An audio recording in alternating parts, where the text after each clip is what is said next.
പറയുന്നുണ്ട്, വക്കീൽ പുലിയാണ് കേട്ടോ. ഒരു self evaluation. I പിറ്റി you for the dirty game you have played in this case എന്നൊക്കെ പറയുമ്പോൾ ചില നമുക്ക് ഇങ്ങനെ ഒരു കൊള്ളാല്ലേ. പല ആണുങ്ങളും പറയുന്ന ഒരു ഇമ്മീഡിയറ്റ് എക്സ്പ്രഷൻ ആണ് അത് കൊള്ളാല്ലേ. സീരിയസ് ആയിട്ടൊന്ന് ആലോചിച്ച് നോക്കിക്കേ, ജോർജ് കുട്ടിയുടെ ക്യാരക്ടർ ഒരു വില്ലൻ അല്ലേ. Life and real life are very different. ഏറ്റവും മനസ്സിൽ ഓർമ്മ ഈ ജയ ജയ ജയ ഹേ, അതൊരു ഫണ്ണി ആയിട്ട് തോന്നാറുണ്ടോ? ആ ഒരു ഫാമിലി കോർട്ടിന്റെ ഒരു സീനൊക്കെ ഭയങ്കര നല്ലായിരുന്നു. കുറച്ചു നേരം നിന്ന് കരഞ്ഞു. ഭാവിയിൽ നമുക്കൊരു സീരിയസ് ഇഷ്യൂ വന്നു, നമുക്കത് എങ്ങനെ അഡ്രസ് ചെയ്യാൻ പറ്റും? നീ ഇവിടെ എങ്ങാനും വല്ലോ തരികടകൾ ഒപ്പിച്ചിട്ട് എപ്പോഴെങ്കിലും എഡ്യൂക്കേഷൻ ചിലപ്പം കൂടുതൽ ശിക്ഷ കിട്ടാൻ സാധ്യതയുണ്ട്. എംപ്ലോയറുടെ കയ്യിൽ നിന്ന് നമ്മൾ ആ ജോലി ചെയ്ത സമയത്തെ പേയ്മെന്റ് എങ്കിലും വാങ്ങിയെടുക്കാനുള്ള ഒരു സാധ്യത എന്തൊക്കെയാണ്? എത്തിക്സ് കോംപ്രമൈസ് ചെയ്ത് റവന്യൂ ജനറേറ്റ് ചെയ്യുന്നവരുണ്ടോ? തീർച്ചയായിട്ടും ഉണ്ട്. ഞാൻ ഫ്രീ ആണെങ്കിൽ നമുക്ക് ഒന്നിച്ചു പോകാം. അയ്യോ, തെറിയേക്കാൻ സാധ്യത കൂടുതലെന്നോ എന്തുമാത്രം കേട്ടിട്ടുണ്ടെന്ന് ചോദിച്ചു. ഒഴിവ് സമയങ്ങൾ എങ്ങനെ ചെലവഴിക്കുന്നു? Oh no show. എല്ലാവരുടെയും വിചാരം നമ്മളിങ്ങനെ ഹൈ ഹീൽസ് വിട്ട് ഭയങ്കര സൂട്ടും കൂട്ടിലും ഒക്കെ പോയി എല്ലാം ഇങ്ങനെ ചിന്തിച്ചു നടത്തി എടുത്തു വിടാൻ. അങ്ങനല്ല. വക്കീല് പുലിയാണോ എന്നുള്ളത് എന്റെ ക്ലയൻസ് ആണ് പറയണ്ടേ. ഹലോ, നമസ്കാരം. എൻ്റെ പേര് ആൽവിൻ ജെയിംസ്. ഇത്രയും നാളായിട്ട് പലർക്കും എന്നെ അറിയാവുന്നത് ഞാനൊരു ഫോട്ടോഗ്രാഫർ കം വീഡിയോഗ്രാഫറാണ്. സോ പലപ്പോഴും ക്യാമറയുടെ ബാക്കിൽ നിന്നാണ് എന്നെ പലർക്കും അറിയാവുന്നത്. അപ്പം ഒരുപാട് നാളത്തെ പ്ലാനിങ്ങിന് ശേഷം ഞാൻ വിചാരിച്ചു ഒന്ന് ക്യാമറയുടെ ഫ്രണ്ടിൽ വരാമെന്ന്. ഒരു പോഡ്കാസ്റ്റ് സീരീസുമായിട്ടാണ് നമ്മൾ സ്റ്റാർട്ട് ചെയ്യുന്നത്. അപ്പം ഇന്ന് നമുക്ക് വളരെ സ്പെഷ്യലായിട്ടുള്ളൊരു ഗസ്റ്റ് ഉണ്ട്. നിങ്ങൾ പലർക്കും അറിയാമായിരിക്കും, കാരണം കാനഡയിലെ തന്നെ അത്യാവശ്യം ഫേമസ് ആയിട്ടുള്ള ഒരു സോളിസിറ്റർ കം ബാരിസ്റ്ററാണ്. So I am specially introduce my guest Chris Lamannil. Thank you so much Alvin. കാനഡയിൽ നിന്ന് എനിക്ക് അറിഞ്ഞുകൂടാ, but yes, thank you so much. അപ്പം ഒരുപാട് സന്തോഷം നിങ്ങളുടെ ഈ ഒരു പോഡ്കാസ്റ്റ് സീരീസിൻ്റെ തുടക്കത്തിൽ ഫസ്റ്റ് ഗസ്റ്റായിട്ട് എന്നെ ഇൻവൈറ്റ് ചെയ്തതിൽ ഒരുപാട് നന്ദി. I wish you all success and may this be the beginning to great adventures. Okay. അപ്പോൾ എല്ലാവരോടും ചോദിക്കുന്ന പോലെ തന്നെ നമുക്ക് സ്റ്റാർട്ട് ചെയ്യാം. നാട്ടിലെവിടെയാ? നാട്ടില് ശരിക്കും ഞങ്ങള് കോട്ടയംകാരാണ്. ലൈക്ക് അപ്പയുടെ വീട്, അമ്മയുടെ വീട് മണിമല, വാഴൂര്. പിന്നെ ഹസ്ബൻഡ് ആണെങ്കിലും വീട്ടുകാര് ഞങ്ങൾ ശരിക്കും മണിമലക്കാരാ. പക്ഷേ ഇപ്പൊ എന്റെ ഫാമിലി എല്ലാം സെറ്റിൽഡ് ട്രിവാൻഡ്രത്താണ്. അപ്പം കാനഡയിലേക്കുള്ള ഒരു യാത്ര എങ്ങനെയായിരുന്നു? എത്ര വർഷം മുമ്പ് എങ്ങനെയായിരുന്നു ഇങ്ങനെ ഒരു പ്ലാനിങ് ഒക്കെ വന്നത്? അതിന്റെ ക്രെഡിറ്റ് ഹസ്ബൻഡിനാണ്, സിജി. പ്രൈമറിലി പുള്ളി ഒരു സോഷ്യൽ വർക്കറാണ്. അപ്പം പണ്ട് പോലെ പുള്ളിക്ക് ഇന്ത്യക്ക് പുറത്ത് എവിടെയെങ്കിലും പോകണമായിരുന്നു. അപ്പം കല്യാണം ആലോചിച്ച് വന്നപ്പോൾ ആദ്യം എന്നോട് ചോദിച്ച ചോദ്യം ഇതായിരുന്നു, ഇന്ത്യക്ക് പുറത്ത് പോകാൻ ഓക്കെ ആണോ? ഞാൻ പറഞ്ഞു ഷോ, വൈ നോട്ട്. ഞാൻ പുറത്ത് പഠിച്ചതുവാ. അപ്പം അതെനിക്കൊരു വിഷയമല്ലായിരുന്നു. പിന്നെ സിജിയുടെ കസിൻ ഇവിടെ ഉണ്ട്. അങ്ങനെ സിജി മെയിൻ ആപ്ലിക്കൻ്റ് ആയിട്ട് ഞങ്ങൾ കല്യാണം കഴിഞ്ഞ് 1 വർഷം കഴിഞ്ഞപ്പം 2012 ഇവിടോട്ട് മൂവ് ചെയ്താണ്. ഓൾമോസ്റ്റ് ഒരു 13 വർഷത്തോളമായി അല്ലേ? യാ. ഇവിടെ വന്നിട്ടുള്ള ഒരു എങ്ങനെയായിരുന്നു ഒരു സ്റ്റാർട്ടിങ്? ഇവിടെ വന്നൊരു ലോയർ ആവുക എന്ന് പറയുന്നത് ഒട്ടും ഈസി അല്ലല്ലോ. അപ്പോൾ എങ്ങനെയായിരുന്നു ആ ഒരു സ്റ്റാർട്ടിങ്? സത്യം പറയാമല്ലോ ആൽവിനെ, ഞാൻ എല്ലാവരോടും പറയുന്നൊരു കാര്യമുണ്ട്. കാനഡയിൽ വന്നു കഴിഞ്ഞാൽ നമ്മൾ ശരിക്കും ജീവിതം പഠിക്കും. നമ്മൾ ഒത്തിരി എളിമപ്പെടും. അതെന്നാന്ന് വെച്ചാൽ അത്യാവശ്യം ഡിഗ്രീസും വർക്ക് എക്സ്പീരിയൻസും ഒക്കെ ഉള്ള ആളായിരുന്നു ഞാൻ, ആണ്. അപ്പം കാനഡയിൽ വരുമ്പോൾ നമ്മൾ വിചാരിക്കുന്നത് തന്നെ ഒരു ഭയങ്കര റെഡ് കാർപ്പറ്റ് വെൽക്കം ആയിരിക്കും. നമ്മളിവിടെ വന്നു കഴിഞ്ഞാൽ ഉടനെ നമ്മളെല്ലാവരും അങ്ങ് ആനയിച്ചുകൊണ്ട് പോകും ജോലിക്കൊക്കെ. But no, the journey was tough. നമ്മളിവിടെ നമ്മുടെ ഡിഗ്രിക്ക് പോലും ഒരു റെക്കഗ്നിഷൻ ഇല്ല. അത് ആദ്യമേ ക്വാളിഫൈ ചെയ്യണം നമ്മൾ. ആ ക്വാളിഫൈ ചെയ്തതിന് ശേഷം നമ്മൾ പിന്നെ ഏത് പ്രോവിൻസിലാണോ പ്രാക്ടീസ് ചെയ്യാൻ ഉദ്ദേശിക്കുന്നത് അവിടെ നമ്മൾ ലൈസൻസിങ് എക്സാംസ് ചെയ്യണം. അപ്പോൾ എന്നെ സംബന്ധിച്ച് എൻ്റെ ആ ഒരു ജേർണി 2.5 yearsൻ്റെ ആയിരുന്നു. Because I did it at my own pace. Okay. അപ്പോൾ ഒരു ഇന്ത്യൻ ലോ, ബ്രിട്ടീഷ് ലോ, പിന്നെ ഒരു കനേഡിയൻ ലോ, ആ ഒരു ചേഞ്ച് എങ്ങനെയായിരുന്നു? കാരണം കംപ്ലീറ്റ്ലി ഒരു ഡ്രാസ്റ്റിക് ചേഞ്ച് വരുവാണല്ലോ. ആക്ച്വലി അല്ല, അവിടെയാണ് ഒരു തിരുത്തുള്ളത്. നമ്മുടെ പേരൻറ്റ് ലോ എന്ന് പറയുന്നത്, ബിക്കോസ് ഇന്ത്യ ആണെങ്കിലും ഒരു ഇംഗ്ലീഷ് കോളനി ആയിരുന്നു. Canada was also an English colony. അപ്പം നമ്മുടെ പേരൻറ്റ് ലോ എന്ന് പറയുന്നത് ഇംഗ്ലീഷാണ്. ഇവിടെ ആകെ ക്യുബക്കി മാത്രമേ ഉള്ളൂ civil law, which is French law. ബാക്കി every place it's common law, which is English law. അപ്പം നമുക്ക് അങ്ങനെ ഒത്തിരി ഡ്രാസ്റ്റിക് ചേഞ്ചസ് അല്ല, but based on your country, based on the province modifications ഉണ്ടെന്നുള്ളതേ ഉള്ളൂ. So the learning was not so bad. അല്ല, ഇന്ത്യയിൽ അപ്പോൾ പഠിച്ച ആ ലോ കരിയർ എങ്ങനെയായിരുന്നു കാനഡയിലും യു കെയിലൊക്കെ വന്നു കഴിഞ്ഞപ്പോൾ ഹെൽപ്പ് ചെയ്തിരുന്നത്? ബേസ് നമ്മുടെ അവിടെയാണല്ലോ. ഓക്കെ. നമ്മളിപ്പോൾ ഇന്ത്യയിൽ, പ്രത്യേകിച്ച് ഞാൻ ബോംബെ ജനിച്ചു വളർന്ന ആളാണ്. അപ്പം അതെനിക്കൊരു ഭയങ്കര അഡ്വാൻറ്റേജ് ആണ്. കാരണം നമ്മൾ അത്യാവശ്യം അടിയും തടയും ചെയ്ത് 5 വർഷത്തെ law school, government law college Bombay, really one of the best. Again I speak from my days. Okay, ഞാനിപ്പം ലോയറായിട്ട് ഇറ്റ്സ് മോർ ദൻ 15 years. നമ്മൾ ഒത്തിരി ജീവിക്കാൻ പഠിക്കും. Like how do you handle every day situations okay. And not everything is by the book, right? ഒത്തിരിയും കാര്യങ്ങൾ നമ്മൾ ആ ഒരു 5 years ഞാൻ ആ ലോ സ്കൂളിൽ പഠിച്ചതും every day practical experiences, the grind, പഠിച്ചതിനെക്കാട്ടിലും കൂടുതൽ നമ്മൾ ആ ബുക്സിൽ പഠിക്കുന്നതിനേക്കാട്ടിലും കൂടുതൽ നമ്മൾ അലോങ് ദ വേ ചെയ്തിട്ടുള്ള ആക്ടിവിറ്റീസ് അല്ലെങ്കിൽ എൻഗേജ് ചെയ്തിട്ടുള്ള ആൾക്കാർ. അതിലും ഏറ്റവും പ്രോമിനൻ്റ് ആയിട്ടുള്ള വേറൊരു കാര്യം എന്താണെന്നറിയോ? The advantage of knowing A language. Okay. ഞാൻ എപ്പോഴും എൻ്റെ ലോ ഫേമിൽ കൂടെ ഞാൻ പറയുന്ന ഒരു കാര്യമുണ്ട്, that we are multilingual which is to our advantage. നമുക്ക് ഒരാളുടെ ഭാഷ സംസാരിക്കാൻ പറ്റുമെങ്കിൽ ആൻഡ് അവർക്ക് ആ ഭാഷ ശരിക്കും മനസ്സിലാവുമെങ്കിൽ ഭയങ്കര ഒരു അഡ്വാൻറ്റേജാണ്. അത് ഓൾറെഡി ഞാൻ ഇങ്ങനെ ക്വസ്റ്റിനകത്ത് പ്ലാൻ ചെയ്ത് വെച്ചിരുന്ന ഒരു നെക്സ്റ്റ് ക്വസ്റ്റൻ ആയിരുന്നു. കാരണം കാനഡ അല്ലെങ്കിൽ ഇപ്പോൾ ഈ ടൊറൻറ്റോ GT ഒക്കെ ഭയങ്കര മൾട്ടി കൾച്ചറൽ ആയിട്ടുള്ളൊരു സിറ്റിയാണ്. അപ്പോൾ ഇന്ത്യയിൽ നിന്ന് ഇങ്ങോട്ട് പോരുന്ന ആ ഒരു ജേർണിയിൽ അത് ഭയങ്കരമായിട്ട് ഹെൽപ്പ് ചെയ്തിട്ടുണ്ടാവാൻ സാധ്യതയുണ്ടല്ലോ. ഭയങ്കരമായിട്ട്. അതിൻ്റെ ഒരു ഏറ്റവും ഇമ്പോർട്ടൻ്റ് ആയിട്ടുള്ള എക്സാമ്പിൾ എന്താണെന്നറിയോ? എനിക്കിവിടെ വരുമ്പം നമ്മുടെ ഈ ലോ സൊസൈറ്റി ലോ ഇവിടുത്തെ ഇതിൽ കൊടുക്കാനായിട്ട് നമുക്ക് നമ്മുടെ ട്രാൻസ്ക്രിപ്റ്റ്സ് വേണം. ഓക്കെ, അപ്പം നമ്മളൊരു പുതിയ കൺട്രിയിലേക്ക് മൂവ് ചെയ്യുമ്പം നമ്മൾ സാധാരണ നമ്മുടെ കോളേജിൽ ചെന്നിട്ട് ട്രാൻസ്ക്രിപ്റ്റ് വേണമെന്ന് പറയുമ്പം, ഞാൻ പഠിച്ചത് ബോംബെയിലാന്ന് പറഞ്ഞല്ലോ, അപ്പം മറാഠി ഈസ് ദ ലാംഗ്വേജ്. അപ്പം മറാഠിയിൽ അവിടെ ചെന്ന് കഴിഞ്ഞിട്ട് നമ്മൾ നമ്മുടെ വലിയ വലിയ പ്രൊഫസേഴ്സിനോടോ പ്രിൻസിപ്പൽസിനോടോ ചെറുത്തൊന്നും കാര്യമില്ല. നമുക്ക് ആസ് ഓൾവേസ് ഇൻ ഇന്ത്യ നമുക്കൊരു പിയൂൺ അല്ലെങ്കിൽ ഒരു ക്ലർക്ക് ഉണ്ടാവും. അവിടെ ചെന്നിട്ട് दादा मला ट्रान्स्क्रिप्ट हवं आहे, പ്ലീസ് मला अर्जंट हवं आहे, അറേഞ്ച് കरून द्या. ഇപ്പം ഞാൻ ഈ മറാഠി പറഞ്ഞത് എനിക്ക് എത്രയും പെട്ടെന്ന് എൻ്റെ ട്രാൻസ്ക്രിപ്റ്റ് റെഡിയാക്കി വേണം, കാരണം എനിക്കത് അസസ്മെൻറ്റിന് കൊടുക്കണം. ആ പറഞ്ഞപ്പം ആ പുള്ളിയുടെ ഭാഷയിൽ അത് ഞാൻ സംസാരിച്ചപ്പം അത് പുള്ളിക്ക് ഭയങ്കര സന്തോഷമായി. എൻ്റെ വേറൊരു ഫ്രണ്ടുണ്ട്, ആ പെങ്കൊച്ചി പോയി അപ്ലൈ ചെയ്തിട്ട് അത് 3 മാസം വെയിറ്റ് ചെയ്തിട്ട് അതിന് കിട്ടിയില്ല. എനിക്ക് 10 ദിവസം കൊണ്ട് ആ സാധനം എൻ്റെ കൈ കിട്ടി. So that is my learning, you know, where how you connect with people. Probably that's what I learned the most. നമ്മൾ പൊതുവെ പറയാറുണ്ട്, ഇപ്പോൾ ഇന്ത്യയിൽ അല്ലെങ്കിൽ കേരളത്തിലൊക്കെ നമ്മളൊരു സംഭവം പഠിച്ചു കഴിഞ്ഞാൽ നമുക്ക് ലോകത്തിൻ്റെ എവിടെ പോയാലും രക്ഷപ്പെടാമെന്ന്.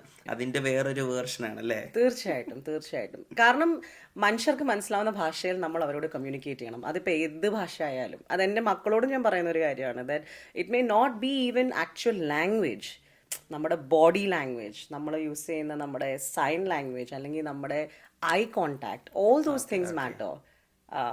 That to me is the biggest lesson rather. അപ്പോൾ ഇന്ത്യയിൽ നമ്മൾ ഏറ്റവും കൂടുതൽ ഇന്ത്യയിലെ കോർട്ടുകളെ പറ്റിയുള്ള ഒരു ആക്ഷേപം എന്നാന്ന് ചോദിച്ചു കഴിഞ്ഞാൽ ഭയങ്കരമായ കാലതാമസം എടുക്കുന്നു എന്നുള്ളതാണ്. അത് കാനഡയിലെ കോർട്ടുമായിട്ട് കമ്പയർ ചെയ്യുമ്പം എങ്ങനെയാണ് തോന്നുന്നത്? കുറച്ചുകൂടെ ഫാസ്റ്റ് ആണോ, അതോ എത്രത്തോളം ഫാസ്റ്റ് ആണ് കമ്പയർ ചെയ്യുമ്പോൾ ഇന്ത്യയായിട്ട്? Litigation process anywhere in the world is time consuming. അതിന് വലിയ വ്യത്യാസമില്ല. പിന്നെ പോസ്റ്റ് കോവിഡ് ഒത്തിരി കാര്യങ്ങൾ ഡിജിറ്റലാക്കുകയും ഓൺലൈൻ വെർച്വലൊക്കെ ആക്കുന്നതിൻ്റെ പേരിൽ ഒരുപാട് ഇപ്പം വ്യത്യാസങ്ങൾ വന്നിട്ടുണ്ട്. But having said that there is a time lag everywhere. Okay. Law career start ചെയ്തപ്പോൾ തന്നെ ഇങ്ങനെ ഒരു ഫേമിൻ്റെ ഒരു ഐഡിയ ഉണ്ടായിരുന്നു? അതായത് എങ്ങനെയെങ്കിലും ഇല്ല അൽവിരെ, അതാ ഞാൻ പറഞ്ഞത്. ആക്ച്വലി ഇല്ലായിരുന്നു, സത്യം പറഞ്ഞാൽ അങ്ങനെ ഇല്ലായിരുന്നു. ഞാനൊരു ഫേമിൻ്റെ ഒരു പ്രിൻസിപ്പൽ ലോയറിൻ്റെ കീഴിൽ വർക്ക് ചെയ്യുന്ന ആളായിരുന്നു. അത് കഴിഞ്ഞിട്ട് ഞാൻ മാറ്റ് ലീവിന് പോയി. അപ്പോൾ എനിക്ക് മനസ്സിലായി that I am giving a lot of my hours at a firm. അപ്പോൾ അത്രയും മണിക്കൂർ ഒരു full time mother and being a full time lawyer, practically എന്നെ സംബന്ധിച്ച് it would have been difficult. അങ്ങനെ ഇരിക്കുമ്പം ഞാൻ ഹംബറിന്ന് വേറൊരു സർട്ടിഫിക്കേഷൻ പ്രോഗ്രാം ചെയ്തു in a line which I really am passionate about, which is alternate dispute resolution.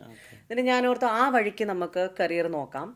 അങ്ങനെ ഇരിക്കെ മാറ്റ് ലീവിൽ ഇരിക്കുമ്പം ഈ പ്രോഗ്രാമും ചെയ്ത് കഴിഞ്ഞിട്ട് ഞാൻ ജോലികൾക്കെല്ലാം അപ്ലൈ ചെയ്തപ്പോഴത്തേക്കിന് for some reason I did get calls. പക്ഷേ അതിൽ ഒരു ജോബ് ഭയങ്കര ഇൻട്രസ്റ്റിംഗ് ആയിരുന്നു, which was landlord tenant ബോർഡിൻ്റെ അഡ്ജുഡിക്കേറ്റർ ആയിട്ട്. പക്ഷേ അതുപോലും സത്യം പറഞ്ഞാൽ till date I don't know the outcome. ഞാൻ അതിൻ്റെ ഇൻ്റർവ്യൂവും റിട്ടൺ ടെസ്റ്റും എല്ലാം കഴിഞ്ഞ ആളാണ്. അപ്പം സമയം പോകുന്ന കണ്ടപ്പോഴത്തേക്കിന് നമുക്കിവിടെ ജീവിക്കണ്ടേ. ഇപ്പം സിജി വർക്ക് ചെയ്യുന്നു, my husband was working, but ഞാൻ എത്ര നാളെന്ന് പറഞ്ഞുകൊണ്ട് എങ്ങനെ മൈ ഡ്രീം ജോബ് എന്ന് പറഞ്ഞുകൊണ്ടിരിക്കുക. അങ്ങനെ ഇരിക്കെ we explored options, what else can I do. അങ്ങനെ ഇരുന്നപ്പോഴാണ് നമ്മൾ ലോ സൊസൈറ്റി വെബ്സൈറ്റിൽ ഒത്തിരി ഗൈഡ് ലൈൻസ് ഒക്കെ ഗൈഡൻസും ഉണ്ട്. പിന്നെ ഫ്രണ്ട്സുമായിട്ട് ചിലരെ കണക്ട് ചെയ്ത് കിട്ടി. അവരാണ് എന്നോട് പറഞ്ഞത്, why don't you start your own firm. അങ്ങനെ ഇരിക്കെ I started my own firm. And because I don't come from a business background, it wasn't very easy for me to set it up. Because everything from scratch you're building, right? Today when I look back, like 6 years into my firm, oh my God, I cannot think of me doing anything else. I'm so happy. നമ്മൾ സ്വന്തമായിട്ട് law firm start ചെയ്തു. അപ്പം even which area of law should I practise എന്നുള്ളതും ഒരു big question ആയിരുന്നു. I was in that big a risk taker. അപ്പം ഞാൻ കുറച്ചും കൂടെ സേഫ് ആയിട്ടുള്ള മേഖലകളാണ് പ്രാക്ടീസ് ചെയ്ത് തുടങ്ങി, like immigration, wills and estate. അത് ചെയ്തപ്പോഴും ഞാൻ ഉദ്ദേശിക്കുന്ന പോലെ ഇമിഗ്രേഷൻ റിസ്ക് ഉണ്ട്, and it's not in my control, right? Like the decisions are not in my hand. Exact. അയ്യോ, തെറിയേക്കാൻ സാധ്യത കൂടുതലെന്നോ എന്തുമാത്രം കേട്ടിട്ടുണ്ടെന്ന് ചോദിക്കുക. അങ്ങനെ ഇരിക്കുകയാണ് നമ്മൾ അതിൽ നിന്ന്. റിജക്ഷൻസ് വരുമ്പോൾ ഇപ്പം പലരും വിചാരിക്കും അത് വക്കീലിന്റെ പ്രശ്നമാണെന്ന്, പക്ഷെ സത്യത്തിൽ നമുക്ക് അതിനകത്ത് യാതൊരു ഇതും ഇല്ല. എക്സാക്ട്ലി, നമ്മുടെ കയ്യിൽ അത്ര കൺട്രോൾ ഇല്ല. അങ്ങനെ ഇരിക്കുകയാണ് നമ്മൾ വേറെ മേഖലയിലേക്ക് മാറിയത്, which is real estate law, which I thoroughly enjoy. ഇപ്പം as on date my firm 95% of ആ practice is real estate law, പിന്നെ business and corporate, wills and estate. അപ്പം ഭയങ്കര ഒരു ലേണിംഗ് കർവ് തന്നെയാണ്. I am still learning and there must be so many things that we need to still set up in ആ firm. പക്ഷേ any day I would prefer my own law firm. ഇവിടെ ആദ്യമായിട്ട് nervous ആയി പോയ ഒരു case ഏതാന്ന് ഓർമ്മയുണ്ടോ? അതായത് ആദ്യമായിട്ട് കോർട്ടിൽ ചെന്ന് ഞെട്ടി അല്ലെങ്കിൽ ഒരു എൻ്റെ ഫസ്റ്റ് ടൈം ഞാൻ പേഴ്സണൽ ഇഞ്ചുറിയിൽ ആദ്യമായിട്ട് ഞാൻ ഇങ്ങനെ ഒരു കോർട്ട് ഹിയറിങ്ങിന് ചെന്ന സമയത്തേക്ക് ഈ പറഞ്ഞ പോലെ ഈ യോർ ഓണർ ആ സംഭവങ്ങളൊക്കെ ആയിട്ടുള്ള നമ്മളിങ്ങനെ ഇച്ചിരി ഒന്ന് പതച്ചു. അതൊരു പക്ഷെ ദ കേസ് വാസ് ഓക്കെ, പക്ഷേ because I was not so familiar അതിൻ്റെ ഒരു ഡിസ്കംഫേർട്ട്. ഷൈനേക്കാളും ഞാൻ പറഞ്ഞല്ലോ, ഞാൻ കോടതിയിൽ അങ്ങനെ ഒത്തിരി പ്രാക്ടീസ് ചെയ്യുന്ന ആളല്ല. ബട്ട് ഞാൻ ഇന്നും ഓർക്കുന്നുണ്ട് എൻ്റെ ഫസ്റ്റ് റിയൽ എസ്റ്റേറ്റ് ഡീൽ ഞാൻ ക്ലോസ് ചെയ്തപ്പം ഉച്ചയ്ക്ക് 2:30 ആയിട്ടും എനിക്ക് എൻ്റെ പൈസ മോർഗേജ് ഫണ്ട്സ് അക്കൗണ്ടിൽ വരാഞ്ഞപ്പം ഞാൻ ലിറ്ററലി ഡോർ അടച്ച് കുറച്ച് നേരം നിന്ന് കരഞ്ഞു. എന്ത് ചെയ്യണമെന്ന് എനിക്ക് അറിയത്തില്ല. അതൊരു I'll never forget that. Okay. ഇങ്ങനെ ചേച്ചി ഇങ്ങനെ നേരത്തെ പറഞ്ഞായിരുന്നു ഭയങ്കര മൂവി ലവർ ആണെന്ന്. അപ്പം ഈ നമ്മളിപ്പോൾ ഒരുപാട് സിനിമകളിലെ കണ്ടിട്ടുണ്ട്. ഇപ്പം നമ്മൾ മലയാളികൾക്ക് ഓർക്കുമ്പം വക്കീലന്മാരുടെ സിനിമകൾ ഒരുപാട് കാണാറുണ്ട്. ഇപ്പോൾ റീസെൻ്റ് ആയിട്ട് നേര് ഒക്കെ പോലെയുള്ള ഒത്തിരി സിനിമകളുണ്ട്. ഇപ്പോൾ എല്ലാവരുടെ അടുത്തും ചോദിക്കുമ്പോൾ ആദ്യം ഓർമ്മ വരുന്നൊരു സാധനമാണ് നരസിംഹം. അപ്പം ആ ഒരു കോർട്ട് റൂം സീനൊക്കെ കാണുമ്പോൾ സത്യത്തിൽ ചിരി വരാറുണ്ടോ? ഇത് എത്രത്തോളം ഫണ്ണിയാണ്, ഇങ്ങനെയാണോ? അല്ലെങ്കിൽ ഇപ്പം എന്താ പറയുക, ഇപ്പം നമുക്ക് അതിനകത്ത് വന്ന് I പിറ്റി you for the dirty game you have played in this case എന്നൊക്കെ പറയുമ്പോൾ നമുക്കിങ്ങനെ ഒരു കുളിര് കോരുമെങ്കിൽ പോലും അതൊരു ഫണ്ണി ആയിട്ട് തോന്നാറുണ്ടോ? സത്യത്തിൽ അത്രത്തോളം ഒരു സിറ്റുവേഷൻ തന്നെയാണോ? തീർച്ചയായിട്ടും ഫണ്ണി ആയിട്ട് തോന്നുവാടാ. കാരണം real life and real life are very different. That's the truth. ഇപ്പോൾ ഞങ്ങളുടെ വക്കീലന്മാർ അവിടെ ചെന്ന് എത്ര കോൺഫിഡൻ്റ് ആയിട്ടുള്ള ഒരു വക്കീലാണെന്ന് പറഞ്ഞാൽ നമ്മളുടെ കയ്യിൽ മറ്റൊരാളുടെ കേസാണുള്ളത്. So you are fighting for somebody else, you are representing somebody else. So ഈ കാണിക്കുന്ന കോൺഫിഡൻസ് ഉണ്ടല്ലോ, you build that along the way. അല്ലാണ്ട് നമ്മൾ അങ്ങോട്ട് കോടതിയിലേക്ക് ചെല്ലുന്നത് ഹാഷ് പുഷ് പറഞ്ഞുകൊണ്ട് അവിടെ ചെന്ന് of course there are seasoned lawyers when they come into the courtroom. For example, ഇപ്പോൾ ഒരു പാൽക്കി വല അല്ലെങ്കിൽ അങ്ങനത്തെ ഒക്കെ ഉള്ള ഒരാളുടെ ഒരു പ്രസൻസ് എന്നാണ്. It's A different thing because they made that name for themselves. അപ്പൊ അതാണ് അവർ ആ മൂവിയിൽ പോർട്രേ ചെയ്യാൻ ശ്രമിക്കുന്നത്. ദാറ്റ് അദ്ദേഹം അത്ര വലിയൊരു പേര് കേട്ട ലോയർ ആണ് വരുന്നു. ആ ഒരു ഫൈൻ, ഇറ്റ്സ് ഗുഡ്. ഇതിപ്പോ നമ്മുടെ ഇംഗ്ലീഷിലാണെങ്കിലും ഒരു സീരീസ് ഉണ്ടോ സൂട്ട്സ്, അത് കണ്ടു കഴിഞ്ഞാൽ എല്ലാവരുടെയും വിചാരം നമ്മളിങ്ങനെ ഹൈ ഹീൽസ് വിട്ട് ഭയങ്കര സൂട്ടും കൂട്ടിലും ഒക്കെ പോയി എല്ലാം ഇങ്ങനെ ചിന്തിച്ചു നടത്തിയെടുത്തു വിടാൻ. അങ്ങനല്ല. സോ തുടക്കത്തിൽ പറഞ്ഞാൽ real life and real life are very different. പക്ഷേ അതിൽ എനിക്ക് ഒത്തിരി ഇഷ്ടപ്പെട്ട കുറേ പടങ്ങളുണ്ട്. ബട്ട് ഏറ്റവും മനസ്സിൽ ഓർമ്മ വരുന്നത് ഈ ജയ ജയ ജയ ഹേ ഇല്ലേ, അതിൻ്റെ അകത്തെ ആ ഒരു ഫാമിലി കോർട്ടിന്റെ ഒരു സീനൊക്കെ ഭയങ്കര നല്ലായിരുന്നു. മഞ്ജു പുള്ളിക്കാരി ആ ജഡ്ജൊക്കെ ആയിട്ട് നിന്നിട്ടുള്ള ആ സംഭവമൊക്കെ അടിപൊളിയായിരുന്നു. അതൊക്കെ കുറെ കൂടെ റിയലിസ്റ്റിക് ആയിരുന്നു. തറവാട്ടി പറഞ്ഞവരൊന്നും അപ്പൊ അങ്ങനെയല്ല. അല്ല. ഏറ്റവും ജെനുവിൻ ആയിട്ട് തോന്നിയ ഒരു കോർട്ട് റൂം ഡ്രാമ ഏതായിരുന്നു? ഇപ്പൊ ഈ പറഞ്ഞ ജയ ജയ ജയ ഹേ അല്ലാതെ കുറച്ചും കൂടെ ഒരു എന്താ പറയാ ഒരു കോർട്ട് റൂം ഡ്രാമ ടൈപ്പിലേക്ക് വന്നു കഴിഞ്ഞാൽ ഏതായിരിക്കും? കോർട്ട് റൂം ഡ്രാമ നമ്മുടെ സലീം കുമാർ പുള്ളി അഭിനയിച്ച ഒരു മൂവി ഉണ്ടായിരുന്നു, ക്വീൻ. ക്വീൻ. അതുപോലെ തന്നെ ജനഗണമന നല്ലൊരു Jana Gana Mana was also really good. അപ്പൊ അത് ഏകദേശം ഒരു ഒറിജിനൽ കോർട്ടുമായിട്ട് അത്യാവശ്യം സിമിലർ ആണോ? അത്യാവശ്യം. പിന്നെ ഈ പറയുന്ന പോലെ തന്നെ അൽവിന് ഓരോ കോടതിക്കും ഓരോ സ്റ്റൈലുണ്ട്, ഓരോ ലോയറിന് ഓരോ സ്റ്റൈലുണ്ട്, ഓരോ ജഡ്ജിന് ഓരോ സ്റ്റൈലുണ്ട്. So it really differs. പക്ഷെ ജനഗണമന അതൊക്കെ കുറെ കൂടെ ക്ലോസ് ടു റിയാലിറ്റി എന്ന് വേണേ പറയാം. ഓക്കെ. ഇന്ത്യയിലെ അപേക്ഷിച്ച് ഇവിടെ ഡിവോഴ്സ് കേസ് ഭയങ്കര ഫാസ്റ്റാണ്. അപ്പം അത് ഭയങ്കര കോമൺ ആയിട്ടും ചില ആളുകൾ അതൊരു എന്താ പറയുക അഡ്വാൻറ്റേജ് ആയിട്ടൊക്കെ യൂസ് ചെയ്യാറുണ്ട്. ഇപ്പം അങ്ങനെ ഒരു സിറ്റുവേഷൻ വരുന്ന സമയത്ത് ഇപ്പോഴത്തെ ജനറേഷനെ അത് ബാധിക്കുന്നുണ്ടെന്ന് ചേച്ചിക്ക് തോന്നിയിട്ടുണ്ടോ? ഇപ്പോഴത്തെ ജനറേഷനെ തീർച്ചയായിട്ടും. കാരണം ഇപ്പം കുറെ കൂടി ഒരു ജനറേഷൻ ഓഫ് കൺവീനിയൻസ് എന്ന് വേണേൽ പറയാമല്ലോ. അപ്പം പലരും വരുന്നത് തന്നെ ഒരു എന്താ പറയാ ട്രൈ ചെയ്ത് നോക്കാം. വർക്കായില്ലെങ്കിൽ അടുത്തത്. ഇവിടുത്തെ ഫാമിലി ലോ അല്ലെങ്കിൽ divorce cases I have heard, again I don't practice that area of law, പക്ഷേ കേട്ടിടത്തോളം it is not very difficult to get a divorce or separate and things like that. Okay, അത് connect ചെയ്ത് just ഒരു ക്വസ്റ്റ്യനും കൂടെ ചോദിക്കുക. അത് സിമ്പിളായിട്ട് പറഞ്ഞാൽ മതി. ഇപ്പം ഡിവോഴ്സ് ചെയ്യുന്ന സമയത്ത് നമ്മളൊരു അലിമണി കൊടുക്കുന്ന സമയം ആ ഒരു അലിമണി ഡിസൈഡ് ചെയ്യുന്ന ഒരു ഫാക്ടർ എന്താ? ഇപ്പൊ നമ്മള് ജെഫ് ബെസോസ് ഒക്കെ കൊടുത്ത തുക നമുക്ക് അറിയാവുന്നത് കൊണ്ട് ചോദിക്കുന്നതാണ്. ഒൻറ്റാരിയോ എന്ന് പറയുന്ന പ്രോവിൻസിൻ ഒത്തിരി ഗവേൺ ചെയ്യുന്നതാണ്. പ്രൊവിൻഷ്യൽ ലോസ് ആണ് കൂടുതലും ഫാമിലി മാറ്റേഴ്സും ഗവേൺ ചെയ്യുക. അപ്പം നമുക്ക് ഇവിടുത്തെ ഒരു ഇമ്പോർട്ടൻറ്റ് ഫാക്ടർ എന്താണെന്ന് വെച്ച് കഴിഞ്ഞാൽ, ആണ് പെണ്ണിന് കൊടുക്കണം അല്ലേ, അങ്ങനെയല്ല. ആണായാലും പെണ്ണായാലും എന്താ പറയുക, നമുക്ക് ആർക്കാണോ കൂടുതൽ ഏർണിംഗ് ഇതുള്ളത് അവർ മറ്റേ സ്പൗസിനെ മെയിൻറ്റെയിൻ ചെയ്യും. പല ആണുങ്ങളും പറയുന്ന ഒരു ഇമ്മീഡിയറ്റ് എക്സ്പ്രഷൻ ആണിത്, അത് കൊള്ളാമല്ലേ. ഇപ്പം കുറച്ച് നാളുകൾക്ക് മുമ്പ് ഏറ്റവും കൂടുതൽ ചർച്ച ചെയ്യപ്പെട്ട ഒരു വിഷയമായിരുന്നു ഈ നമ്മുടെ ദൃശ്യം 2 ഇറങ്ങിയ സമയത്ത് അതിലെ ജോർജ് കുട്ടിയുടെ ക്യാരക്ടർ. സത്യം പറഞ്ഞാൽ സീരിയസ് ആയിട്ടൊന്ന് ആലോചിച്ച് നോക്കിക്കേ, ജോർജ് കുട്ടിയുടെ ക്യാരക്ടർ ഒരു വില്ലനല്ലേ? സത്യത്തിൽ ഗീതാ പ്രഭാകറിന്റെ കഥാപാത്രമല്ലേ ഒരു നായകനായി അല്ലെങ്കിൽ ഒരു നായകാസ്ഥാനം ഉള്ളത്? അപ്പം അതിനകത്ത് ശരിക്കും അവരുടെ ഇപ്പോൾ ഉദാഹരണത്തിന് ആ നായക സ്ഥാനത്തിരിക്കുന്ന ആൾക്കാർക്ക് നീതി കിട്ടിയിട്ടില്ല എന്ന് തോന്നുന്നുണ്ടോ? അതോ അത് എത്രത്തോളം ശരിയാണ് ആ ഒരു കേസ്? അഗൈൻ ഞാനൊരു മൂവി ലവർ എന്ന രീതിയിൽ മാത്രമേ വക്കീലായിട്ട് പറഞ്ഞാൽ മതി. എനിക്കിത് വക്കീലായിട്ട് പറയാൻ പറ്റത്തില്ല ആൽവിനെ. കാരണം വക്കീലായിട്ട് ഞാൻ ചിന്തിക്കുമ്പം there are so many things to it. അപ്പൊ എനിക്ക് ഞാൻ അത് ക്രിട്ടിക്കൽ ആവത്തേ ഉള്ളൂ അതിനെപ്പറ്റി. Whereas when I just sit back and just enjoy it like a movie lover, everything seems okay. Especially because എനിക്ക് മോഹൻലാൽ എന്ന ആ ഒരു ആർട്ടിസ്റ്റിനോടുള്ള ആ ഒരു reverence when he comes on screen, അതുകൊണ്ട് തന്നെ പുള്ളി എന്തെങ്കിലുമൊക്കെ അല്ലാത്ത ടൈപ്പ് ചെയ്ത് കഴിഞ്ഞാൽ എനിക്ക് കണ്ടിരിക്കാനും വെച്ചൊരു ബുദ്ധിമുട്ടാണ്. ബട്ട് ദൃശ്യത്തിലൊക്കെ ജോർജ് കുട്ടിയൊക്കെ ഞാൻ എത്ര വേണേലും കണ്ടിരിക്കും. അപ്പൊ ന്യായം അവരുടെ ഭാഗത്തുണ്ടെങ്കിലും അപ്പുറത്തെ സൈഡിലൊരു നീതിയുടെ പ്രശ്നം കൂടെ ഉണ്ടല്ലോ. അതിലും ഒരു സേയിങ് നമ്മൾ കേട്ടിട്ടില്ലേ, ന്യായം ഉണ്ടെങ്കിലും നീതി ലഭിക്കണമെന്ന് നിർബന്ധമില്ലെന്ന്. That is actually quite true in life.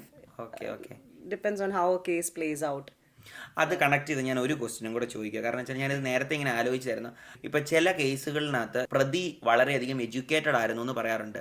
അപ്പോൾ ഒരു വിധി പ്രസ്താവിക്കുന്ന സമയത്ത് ആളുടെ ലിറ്ററസി ഈ പറഞ്ഞ വിധി എത്രത്തോളം ബാധിക്കുന്നുണ്ട്? ആളുടെ ലിറ്ററസി അല്ല, ആളുടെ ideally objective decisions have to be made keeping aside everything. പക്ഷേ there are biases that come into play. പിന്നെ ഒരാളുടെ നൈവിറ്റി അല്ലെ ഒരാളുടെ ഒരു എഡ്യൂക്കേഷണൽ ബാക്ക്ഗ്രൗണ്ട് ഇതൊക്കെ ഫാക്ടർ ഇൻ ചെയ്തു പോവും, അറിഞ്ഞോ അറിയാതെയോ, when you become a decision maker. Because at the end of the day, these are all things that make you the human that you are and that make you capable of making certain decisions or not. അപ്പോൾ education ചിലപ്പം കൂടുതൽ ശിക്ഷ കിട്ടാൻ സാധ്യതയുണ്ട് കൂടുതൽ educated ആണെങ്കിൽ. Depends what you're doing. Judge പോലെ ഇരിക്കുന്നത്. ഇപ്പൊ ഒരു വൈറ്റ് കോളർ ക്രൈം ആണെങ്കിൽ ഒരു എഡ്യൂക്കേറ്റഡ് ആയിട്ടുള്ള ഒരാൾക്ക് ജനറലി അത് ചിലപ്പോൾ ചെയ്യാൻ പറ്റത്തുള്ളായിരിക്കാം. അങ്ങനത്തെ ഒരു ബയസ് ചിലപ്പോൾ നമ്മുടെ മനസ്സിൽ പോവാം. എന്നോർത്തോണ്ട് നിർബന്ധമില്ല കേട്ടോ. ഇപ്പം ആൽവിൻ ഇപ്പൊ ഹൈലി എഡ്യൂക്കേറ്റഡ് ആണ് എന്നോർത്തോണ്ട് ഇപ്പം ആൽവിന് കൂടുതൽ ശിക്ഷ കിട്ടും എന്തെങ്കിലും ഒരു കാര്യം ചെയ്താൽ എന്നില്ല. നമ്മൾ അതുപോലെ തന്നെ ശ്രദ്ധിച്ചൊരു വക്കീലിന്റെ മൂവി ആയിരുന്നു ചിന്താമണി കൊലക്കേസിലെ ലാൽ കൃഷ്ണ വിരാടിയാർ. ഇപ്പം നമ്മുടെ ഭാഗത്തിരിക്കുന്ന വ്യക്തി അല്ലെ നമ്മുടെ വാദിഭാഗം അല്ലെ പ്രതിഭാഗമായിട്ടുള്ള ആള് പ്രതിയാണെന്ന് അറിഞ്ഞുകൊണ്ട് തന്നെ നമുക്ക് ആ കേസ് പ്രൊസീഡ് ചെയ്യുന്ന സമയത്ത് അല്ലെങ്കിൽ ഇവൻ രക്ഷപ്പെടേണ്ട അല്ലെങ്കിൽ ഇവനൊരു ശിക്ഷ കിട്ടിക്കോട്ടെ എന്നൊരു തോന്നൽ ചിലപ്പോൾ വരാൻ സാധ്യതയില്ല. ഇപ്പം മനഃപൂർവ്വം അങ്ങനെ ഒരു കേസ് വന്നു കഴിഞ്ഞാൽ നമ്മൾ ചിലപ്പം അതിന് ശ്രമിക്കാറുണ്ടോ എന്നല്ല, അങ്ങനെ ഒരു സിറ്റുവേഷൻ എപ്പോഴെങ്കിലും മനസ്സിലെങ്കിലും തോന്നിയിട്ടുണ്ടോ? അഗൈൻ പ്രൊഫഷണൽ എത്തിക്സ് ഒത്തിരി കാര്യങ്ങൾ ഇതിൽ പ്ലേയിലുണ്ട്. അപ്പം എനിക്കത് അങ്ങനെ ജസ്റ്റ് ഒരു ബ്ലാങ്കറ്റ് സ്റ്റേറ്റ്മെന്റിൽ പറയാൻ പറ്റത്തില്ല. We do have a code of ethics. അപ്പം നമ്മൾ അതിനെയും കംപ്ലൈ ചെയ്യണം. എന്നാൽ at the end of the day you are representing your clients best interest. അപ്പോ എത്തിക്സ് പറഞ്ഞുകൊണ്ട് അടുത്തൊരു ക്വസ്റ്റ്യൻ കൂടെ അത് കണക്റ്റീവ് ആണ്. ഇപ്പൊ കഴിഞ്ഞ ദിവസം ഏറ്റവും കൂടുതൽ ചർച്ച ചെയ്തൊരു മൂവി ആയിരുന്നു മുകുന്ദനുണ്ണി അസോസിയേറ്റ്സ്. അപ്പൊ അതിനകത്ത് ഇപ്പം എത്രത്തോളം എത്തിക്സ് കോംപ്രമൈസ് ചെയ്ത് കഴിയുമ്പോൾ റവന്യൂ ജനറേറ്റ് ചെയ്യുക എന്നുള്ളത് അതിനകത്ത് വളരെ കൃത്യമായിട്ട് കാണിച്ചിട്ടുണ്ട്. അപ്പോൾ ആ ഒരു എത്തിക്സ് ഇതിനകത്ത് അപ്പം മുന്നോട്ട് പോകേണ്ടതല്ലേ, അതോ എത്തിക്സ് കോംപ്രമൈസ് ചെയ്ത് അങ്ങനെ പൈസ ഉണ്ടാക്കുന്നതിൽ കുഴപ്പമുണ്ടോ? അതോ പേഴ്സണലി എന്നോട് ഇപ്പോൾ ആൽവിൻ ചോദിക്കുകയാണെങ്കിൽ എത്തിക്സ് കോംപ്രമൈസ് ചെയ്ത് ഒരിക്കലും റവന്യൂ ജനറേറ്റ് ചെയ്യരുത്. At least I cannot get a good night sleep. പക്ഷേ എത്തിക്സ് കോംപ്രമൈസ് ചെയ്ത് റവന്യൂ ജനറേറ്റ് ചെയ്യുന്നവരുണ്ടോ? തീർച്ചയായിട്ടും ഉണ്ട്. അതർവൈസ് ഇവിടെ തന്നെ ഉണ്ടല്ലോ എത്ര example. Why, I mean for me personally, why did I leave personal injury? Two reasons. ഒന്ന്, എനിക്ക് I couldn't do the number of hours and I couldn't do what they were doing. ഈ കോടതി റെപ്രസെൻറ്റേഷനും കാര്യങ്ങളും തന്നെ, and the long time lines എനിക്ക് പറ്റത്തില്ലായിരുന്നു. And when I was a personal injury lawyer, I realise that a lot of this is your networks and your connections and they are called ambulance chasers. അപ്പം എന്നെ സംബന്ധിച്ച് there is big money in personal injury in Canada. I mean ഉണ്ടായിരുന്ന ഒരു കാലം ഉണ്ടായിരുന്നു, ഇന്നിപ്പോൾ അത് ഒത്തിരി മാറി. ബട്ട് സോ യാ, ഇവിടെ വരുന്ന ഒരുപാട് പേർക്ക് എംപ്ലോയ്മെന്റ് ഇഷ്യൂസ് ഉണ്ടാവാറുണ്ട്. ഇപ്പോൾ ഒരു ഉദാഹരണം പറഞ്ഞു കഴിഞ്ഞു കഴിഞ്ഞാൽ പലപ്പോഴും പല എംപ്ലോയർമാരും ഇപ്പം ജോലി ചെയ്തിട്ട് സാലറി ഒക്കെ കൊടുക്കാതെ അല്ലെങ്കിൽ അങ്ങനെ പറഞ്ഞു വിടുന്ന കേസ്, അങ്ങനെയുള്ള ഒരുപാട് കാര്യങ്ങൾ ചിലപ്പോൾ വരാറുണ്ട്. അപ്പം അങ്ങനെ ഒരു സിറ്റുവേഷൻ വരുമ്പം നമുക്ക് എത്രത്തോളം ആ ഒരു എംപ്ലോയറുടെ കയ്യിൽ നിന്ന് നമ്മൾ ആ ജോലി ചെയ്ത സമയത്തെ പേയ്മെന്റ് എങ്കിലും വാങ്ങിയെടുക്കാനുള്ള ഒരു സാധ്യത എന്തൊക്കെയാണ്? അത് ആ എംപ്ലോയറുമായിട്ട് നെഗോഷിയേറ്റ് ചെയ്ത് തുടങ്ങണം. അഗൈൻ, എംപ്ലോയ്മെന്റ് ലോ എന്ന് പറയുന്നതും വളരെ നീഷായിട്ടുള്ള ഒരു ഏരിയ ഓഫ് പ്രാക്ടീസ് ആണ്. ഐഡിയലി അവർ തന്നെയാണ്, എംപ്ലോയ്മെന്റ് ലോയേഴ്സാണ് ഇതിനെപ്പറ്റി അഡ്വൈസ് ചെയ്യേണ്ടത്. എംപ്ലോയ്മെന്റ് ലോ എൻ്റെ മേഖല അല്ല. എന്നിരുന്നാൽ പോലും തീർച്ചയായിട്ടും പ്രോപ്പർലി സൈൻ ലീഗൽ കോൺട്രാക്ട്സും കാര്യങ്ങളും എല്ലാം ഇൻ പ്ലേസിലുണ്ട് എങ്കിൽ there are certain standards that they have to follow. അപ്പം സൂ ചെയ്താൽ മിക്കവാറും സക്സസ് ഉണ്ടാവാൻ സാധ്യത കൂടുതലുണ്ട്. ഓക്കെ. അതുപോലെ തന്നെ ഇതിനകത്ത് വേറൊരു ആളുകൾക്ക് വരുന്ന സംശയമാണ്, നമ്മൾ ചെന്ന് കഴിയുന്ന സമയത്ത് ഇപ്പം ഉദാഹരണത്തിന് നമ്മൾ ആദ്യം ഈ കേസ് ഫയൽ ചെയ്യുന്ന സമയത്ത് നമ്മൾ ആദ്യമേ ഒരു ഫീസ് അടയ്ക്കണോ, അതോ നമുക്ക് ഇവരിൽ നിന്ന് കിട്ടുന്ന സമയത്ത് ഈ ഫീസ് തന്നാൽ മതിയോ എന്നുള്ളതൊരു സംശയമാണ്.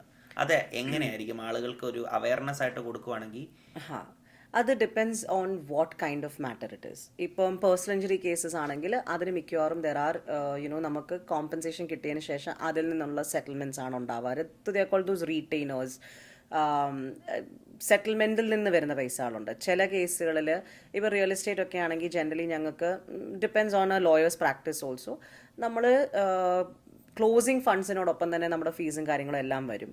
അപ്പോൾ ആ ഏരിയ ഓഫ് ലോ അനുസരിച്ചാണ് നമുക്ക് എങ്ങനെയാണ് ഫീസ് സ്ട്രക്ചർ എന്നുള്ളത്. Are they retainers, are they not and thing. ഇപ്പോൾ ഒരുപാട് പേര് ഫേസ് ചെയ്യുന്ന ഒരു ഇഷ്യൂ ആണ് റേസിസം. വർക്ക് സൈറ്റിൽ അല്ലെങ്കിൽ ഇപ്പം ഒരു വർഗീയപരമായുള്ള അധിക്ഷേപം കാരണം പല ആളുകൾക്കും ഒരു മാനസിക വിഷമം പോലും പല സമയത്തും ഉണ്ടാവാറുണ്ട്.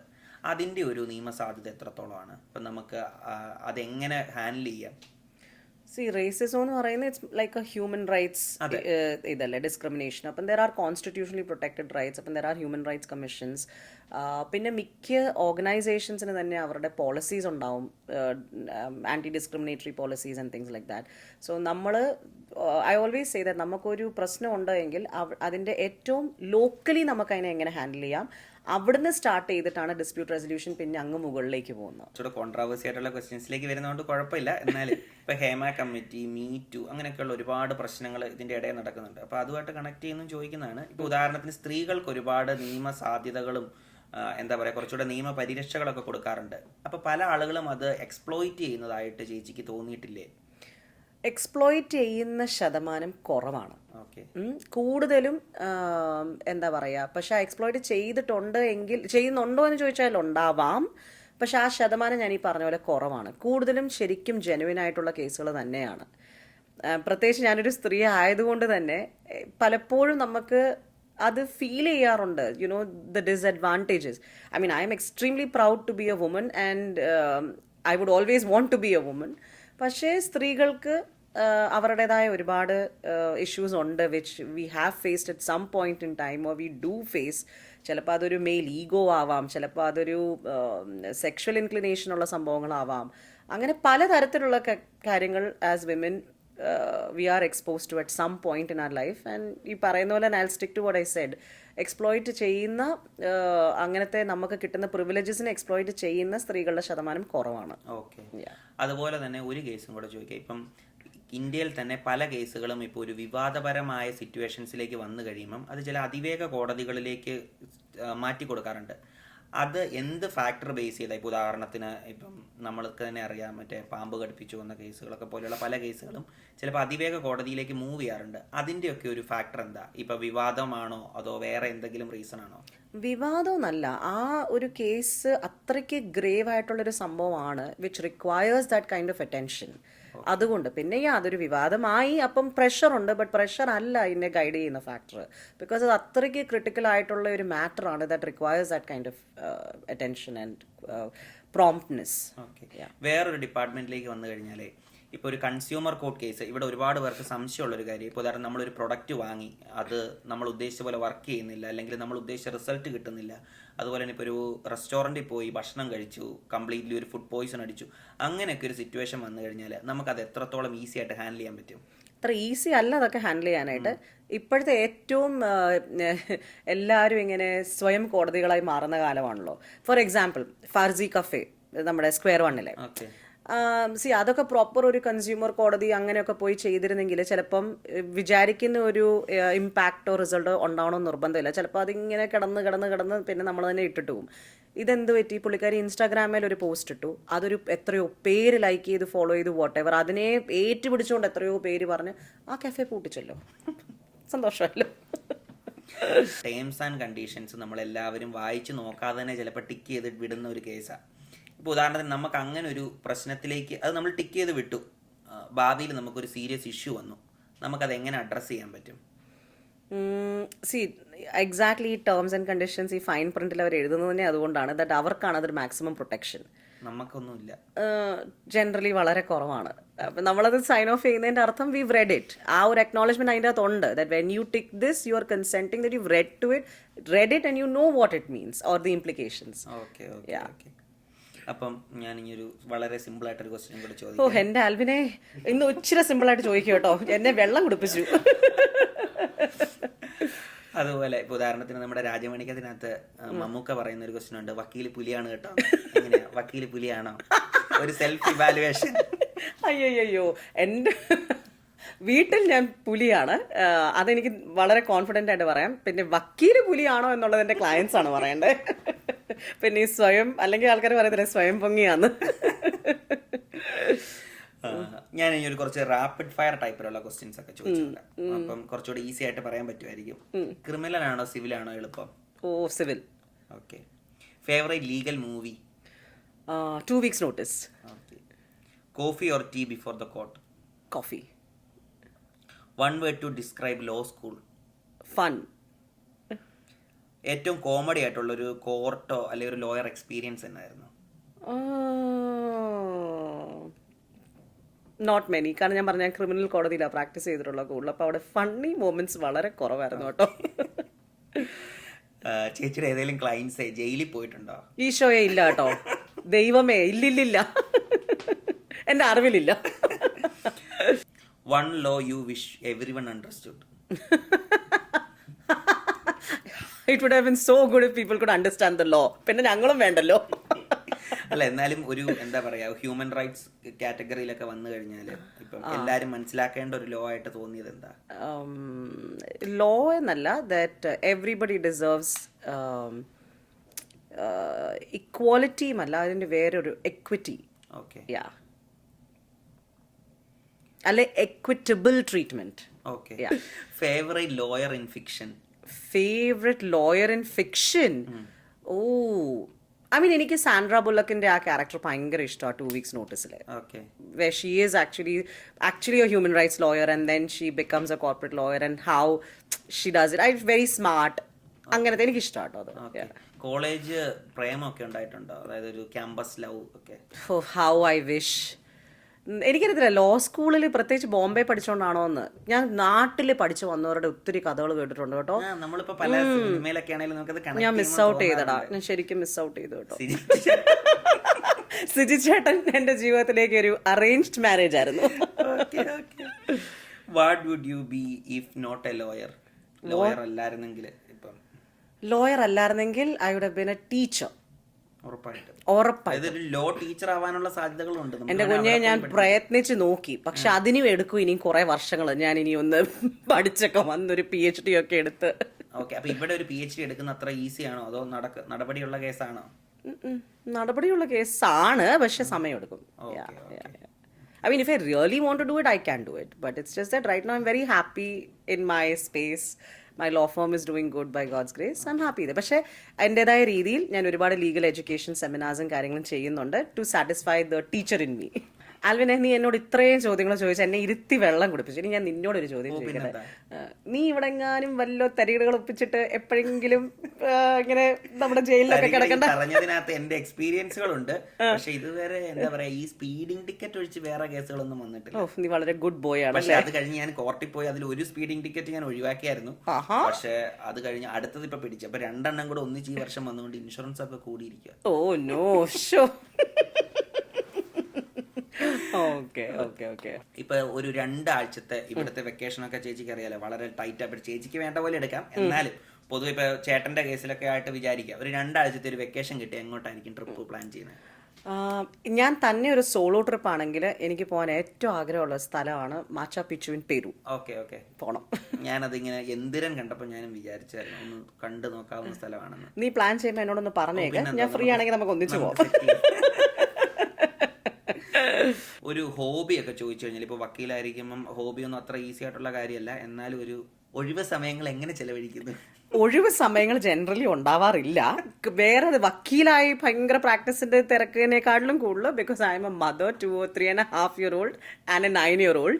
അപ്പോൾ ലൈഫ് വളരെ ബിസിയാണ്. But I love listening to good music and good songs. എനിക്ക് ഭയങ്കര ഇഷ്ടം. ഏത് ലാംഗ്വേജാണ് കൂടുതൽ പ്രിഫർ ചെയ്യുന്നത്? ഞാൻ കേട്ട് വളർന്നത് കൂടുതലും ഹിന്ദിയും മലയാളമാണ്. അപ്പോൾ ഇത് രണ്ടുമാണ് എൻ്റെ ചോയ്സസ്. പിന്നെ some English songs. Favourite music director അങ്ങനെയൊക്കെ ചോദിച്ചു? മോനെ, അങ്ങനൊന്നും എന്നോട് ചോദിക്കരുത്. It all depends on my mood. ഇന്നിപ്പോൾ ഇരിക്കുമ്പോൾ എനിക്ക് മുഹമ്മദ് റഫി ആയിരിക്കും. സിംഗർ ആണോ, പാടുന്നോ? എൻ്റെ മനസ്സിൽ ഞാനൊരു സിംഗറാണ്. ഞാൻ അത്യാവശ്യം പാടും, തിരക്കോട്. പക്ഷെ ഇപ്പൊ എന്റെ മൂക്കൊക്കെ അടഞ്ഞിരിക്കുക. എനിക്ക് കേൾക്കുമ്പോ തോന്നുന്നില്ലടാ. കുഴപ്പമില്ല, വേണമെങ്കിൽ ഒരു പാട്ട് പാടാം. ഈശോയെ, ഞാൻ പാടണോ? ചുമ്മാ ഒന്ന് പാടിക്കോ, ഒരു 2 ലൈൻ വേണമെങ്കിൽ ട്രൈ ചെയ്ത് നോക്കിയോ. 2 വരി അല്ലേ? 2 വരി അറിയത്തുള്ളൂ ഏത് പാട്ടിന്റെ, അതുകൊണ്ട് 2 വരി നിർത്താം. തുമ്പീവാ തുമ്പക്കുടത്തിൻ തുഞ്ചത്തായി ഊഞ്ഞാലിടാം. പോരെ?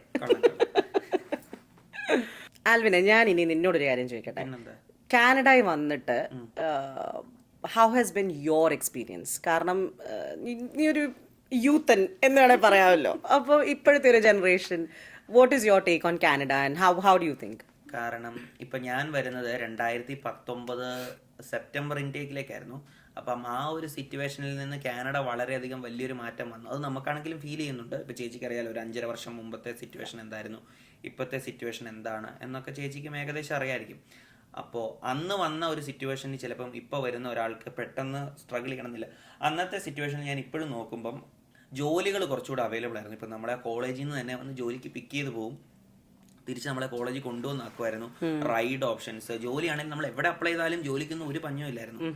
ഇപ്പോഴത്തെ ഒരു കറണ്ട് സിറ്റുവേഷൻ എന്താണെന്ന് വെച്ച് കഴിഞ്ഞാൽ, ഇപ്പം എനിക്ക് തന്നെ പരിചയത്തിലുള്ള ഒരുപാട് പേര് ഭയങ്കരമായിട്ട് സ്ട്രഗിൾ ചെയ്യുക ഒരു ജോലി കിട്ടാനായിട്ട്. ഒരു പാർട്ട് ടൈം ജോലി പോലും ഭയങ്കര ഇതാണ്. ഇപ്പം എൻ്റെ കൂടെയൊക്കെ ഞാൻ അന്ന് ഓർക്കുന്നുണ്ട്, ഞാൻ അന്ന് 3 പാർട്ട് ടൈം ഒക്കെ ചെയ്യുമായിരുന്നു. അപ്പോൾ അങ്ങനെ ഒരു സിറ്റുവേഷൻ, ഇപ്പോൾ അവേഴ്സ് മീറ്റ് ചെയ്യാനൊക്കെ ആയിട്ടും ഇപ്പം എന്ന് പറഞ്ഞാൽ 3 പാർട്ട് ടൈം പോയിട്ട് 1 പാർട്ട് ടൈം കിട്ടാൻ തന്നെ പാട്. റൈഡോ കാര്യങ്ങളൊന്നുമില്ല, നമ്മൾ തന്നെ ട്രാൻസ്പോർട്ടേഷൻ അറേഞ്ച് ചെയ്യണം. അങ്ങനെ ഒരു പ്രശ്നം ഒരു സൈഡിൽ നിൽക്കുന്നു. പഠിത്തം കഴിഞ്ഞു കഴിഞ്ഞാൽ തന്നെ ഒരു ഫീൽഡ് ജോബ് കിട്ടുക, അത് കഴിഞ്ഞതിന് ശേഷം PR കുറച്ച് ടഫായി വരുന്നുണ്ട്. സിറ്റുവേഷൻസ് ഭയങ്കര പ്രശ്നമാണ്. ഇമിഗ്രേഷൻ റൂൾസ് ഭയങ്കരമായിട്ട് ഗവൺമെൻറ് കടുപ്പിച്ചു. അപ്പം അങ്ങനെയൊക്കെ പല പല സിറ്റുവേഷൻസ് ഹാൻഡിൽ ചെയ്യുന്നുണ്ട്. പക്ഷെ എന്നാലും if a person want to be successful, അത്രയധികം ആഗ്രഹിക്കുന്നുണ്ടെങ്കിൽ നല്ലോണം പണിയെടുക്കാനുമുള്ള സാധ്യതകൾ ഇവിടെയുണ്ട്. ഇപ്പം നമ്മൾ ഇന്ന ജോലി ചെയ്യത്തുള്ളൂ എന്ന് പറയാൻ പാടില്ല. ഏത് ജോലിയും ചെയ്യാനുള്ള ഒരു മനസ്സൊക്കെ ഉണ്ടെങ്കിൽ, ഇപ്പം ഞാൻ കഴിഞ്ഞ ദിവസങ്ങളിലേക്ക് വന്ന ചില ആളുകളുടെ എക്സ്പീരിയൻസിൽ നിന്ന് പറയുന്നതാണ്, അങ്ങനെ ഒരു സിറ്റുവേഷൻ ഒക്കെ ആണെങ്കിൽ രക്ഷപ്പെടാനുള്ള സാധ്യത വളരെ കൂടുതലാണ്. ഞാനും അത് സെക്കൻഡ് ചെയ്യുന്നു. ആക്ച്വലി ഞാൻ ഇന്നും അന്നും ഒരു കാര്യം കാനഡയെ പറ്റി എപ്പോഴും പറയുന്ന ഇതാണ്, that if you dream to become the prime minister you can be that. At least the true American dream എന്താ അതിന് പറയാം, അത് ഇന്നും ഈ രാജ്യത്ത് പോസിബിൾ ആണ്. ആൻഡ് ഐ നോ ഇപ്പോഴത്തെ ഒരു ഇക്കണോമിക് സിറ്റുവേഷൻ എല്ലാം ഡിഫിക്കൽട്ട് ആണ്, especially given the politics, global politics. Issues ഉണ്ട്, ഇല്ലെന്നല്ല. But still, any day, I think I love to call Canada my home, and this land has given us all those opportunities. And for anybody who dares to dream, you can live the dream, actually. Okay. Yeah. Alvine, ഇത് അടിപൊളിയായിരുന്നു കേട്ടോ. മിന്നിച്ചു. And wishing you all the very best once again. And thank you so much for giving me this opportunity to be on this side. Okay. ഞങ്ങളും ആദ്യം ഇങ്ങനെ plan ചെയ്ത സമയത്ത് ഒരുപാട് ആളുകളെ പറ്റി ആലോചിച്ചിരുന്നു. അപ്പം നമുക്ക് വക്കീലന്മാരെന്ന് പറയുന്നത് പൊതുവേ ഒരു ഇൻട്രസ്റ്റ് ഉള്ള കാര്യമാണല്ലോ. ഇപ്പോൾ പൊതുവേ മലയാളികൾക്ക് എപ്പോഴും വക്കീലിനോടും ഡോക്ടറോടും കള്ളം പറയാൻ പാടില്ലെന്നാണ് പൊതുവേ പറയുന്നത്. അപ്പോൾ അങ്ങനത്തെ ഒരു സിറ്റുവേഷനും കൂടെ നോക്കി കഴിഞ്ഞാൽ ഒരു വക്കീലിനെ വെച്ച് സ്റ്റാർട്ട് ചെയ്യുന്നത് നല്ലൊരു ഓപ്ഷനാണെന്ന് ഞങ്ങൾക്ക് തോന്നിയിരുന്നു. അപ്പോൾ പിന്നെ നമുക്ക് ആ ഒരു കാര്യത്തിൽ സംശയമൊന്നും വേണ്ട. ചേച്ചിയുടെ അടുത്ത് എപ്പോൾ വേണേലും എനിക്ക് വരാവുന്ന സ്വാതന്ത്ര്യം ഉള്ളതുകൊണ്ടാണ് ചേച്ചിയുടെ അടുത്തേക്ക് തന്നെ ഞങ്ങൾ ആദ്യം വന്നത്. അപ്പോൾ അതും ചേച്ചി എടുത്തതും വളരെ നല്ലൊരു എക്സ്പീരിയൻസ് ആയിരുന്നു. Oh thank you so much. I loved this whole thing. Thank you. കേസുകളും ചോദ്യങ്ങളൊന്നും അവസാനിക്കുന്നില്ല. ഇനിയും ഒരുപാട് ചോദ്യങ്ങളുമായിട്ട് ഞാൻ ഇനിയും വരും. അതുപോലെ തന്നെ നിങ്ങൾക്ക് എന്തെങ്കിലും ചോദ്യങ്ങൾ ലോ റിലേറ്റഡ് ആയിട്ട് ചോദിക്കാനുണ്ടെങ്കിൽ കമൻസിൽ ചോദിച്ചാൽ മതി. ഞാൻ ചേച്ചിയൊക്കെ ആയിട്ട് കൺസൾട്ട് ചെയ്തിട്ട് പറഞ്ഞുതരാം. അപ്പം ഇനിയും ചേച്ചിയുടെ സമയം അനുസരിച്ച് ഇതിൻ്റെ ഒരു പാർട്ട് 2 വേർഷൻ ഉണ്ടാകും. ഇപ്പം പാർട്ട് 2 ട്രെൻഡിങ് എന്ന് എല്ലാവർക്കും അറിയാലോ. അപ്പം അതിൻ്റെ ഒരു പാർട്ട് 2 ആയിട്ട് വീണ്ടും കാണുന്നവരേക്കും ബൈ. ആൻഡ് ചേച്ചി thank you so much. Thank യുടാ, താങ്ക് യു.